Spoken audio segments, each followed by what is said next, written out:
first topic we got today is the song Richmond, North of Richmond by Mr. Oliver Anthony. Well, it's Richmond. I said that. North of Richmond. I said that. Okay.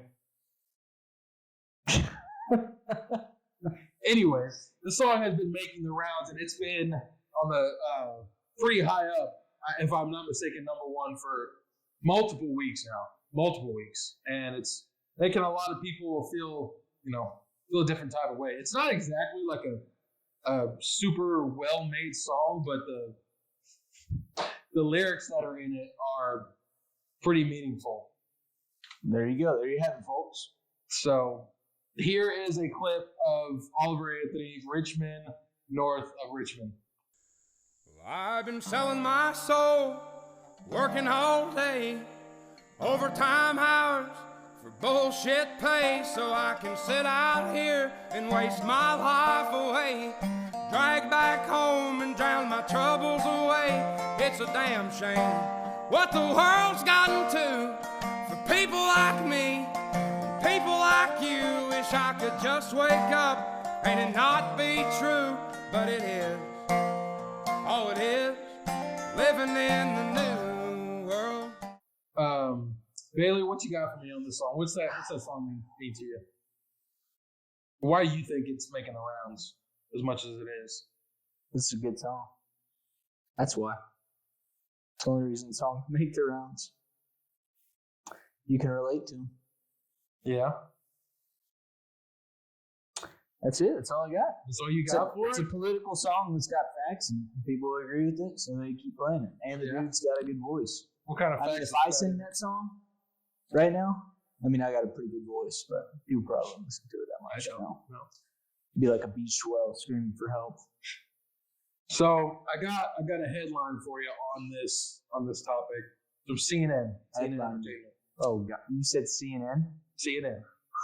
Yeah. All right, let's hear it. Says Oliver Anthony says he hates seeing his song Richmond, North of Richmond be weaponized. And what what this article is referring to is Oliver Anthony made a YouTube or some kind of video saying how the people who are up on the debate stage, because whenever the debates were going on, that was literally the first thing that was talked about was this song. And he was just pointing out how ironic the fact that they, made that a topic on the debate stage because of the fact that that song is literally talking about them. It's literally like casting shade on those people. Wait, he said that, or CNN said that? He said that. He's saying that. This is just an article that covers the videos. Yeah, I watched the video yesterday. If y'all want, y'all can go check out the video for yourself. But yeah, he pretty much goes into saying that it's kind of ironic that that the people that song is being used for the people that are up on the debate stage's benefit whenever that song is indeed about them. Yeah. It's not just about Joe Biden. It's not just about Donald Trump. No, it's not just about Obama. It's about government officials leading our country in a very bad way, and us the people having to pick up the slack, and the people who are the ones that are actually suffering while they're the ones that are making all the money and controlling everything. Yep. I get that. That makes sense. It says... I don't think I saw that part of the debate, so I can't really speak too much on it. Yeah. It says, it quotes him here. It says, "The one thing that has bothered me is seeing people wrap politics up into this," Anthony said. "It's aggravating seeing people on conservative news try to identify with me like I'm one of them. It's aggravating seeing certain musicians and politicians act like we're buddies and act like we're fighting the same struggle here, like that we're trying to present the same message." The song in which Anthony sings about working hard and paying taxes just to waste his life away has been embraced by conservatives. Anthony, though, was critical in the video toward both sides of the political spectrum and said his ballad has nothing to do with Democratic President Joe Biden. And I mean, honestly, I 100% agree with him. It just so happens that a lot of the things that he's talking about in the song, a lot of conservatives can relate to what he's talking about. Versus, I mean, it's just because the people on the left they can't really relate to it because they're literally the obese people getting welfare to pay for their fudge round. Like that's literally them because they're the ones that believe in socialism and the government has to pay my way and everything. I shouldn't have to work this hard for the money I am entitled to.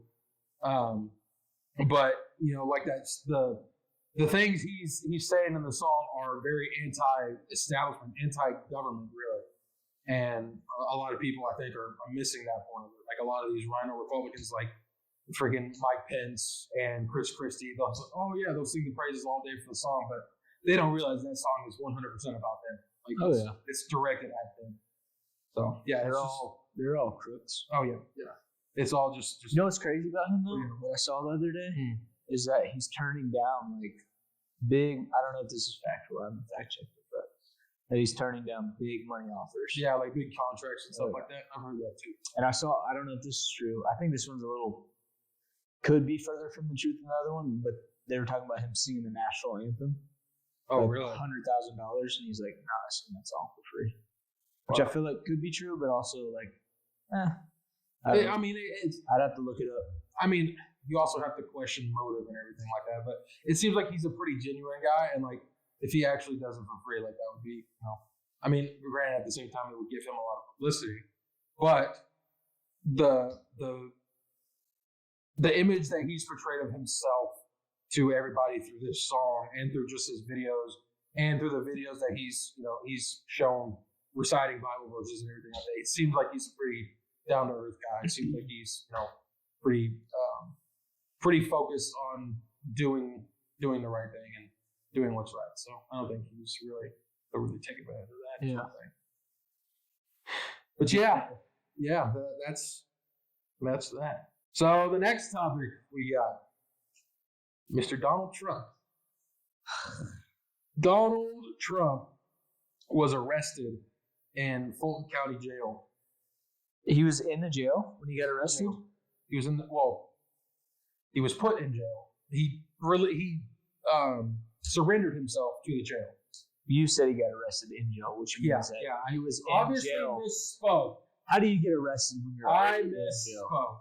I misspoke. I'm just saying I'm asking what the people want to know. Okay? I understand. I know what you meant, but they don't. They probably don't know what you meant. He says you're dumb. I didn't say it. Anyways, so yeah, Trump surrendered on racketeering and other charges and had his mugshot taken before he was released on a $200,000 bond. Here is a picture of the very infamous Donald Trump mugshot. Where are you pointing? I don't see a picture of this.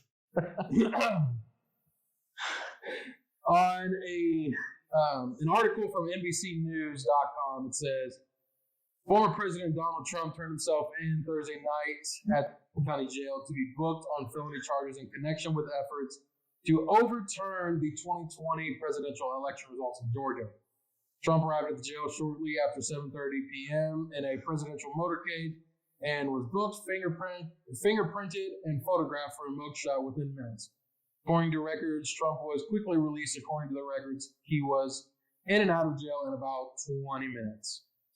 And he had to say, this is what he said. He said, "What has taken place here is a travesty of justice," Trump told reporters on the tarmac moments before he boarded his plane to leave Atlanta.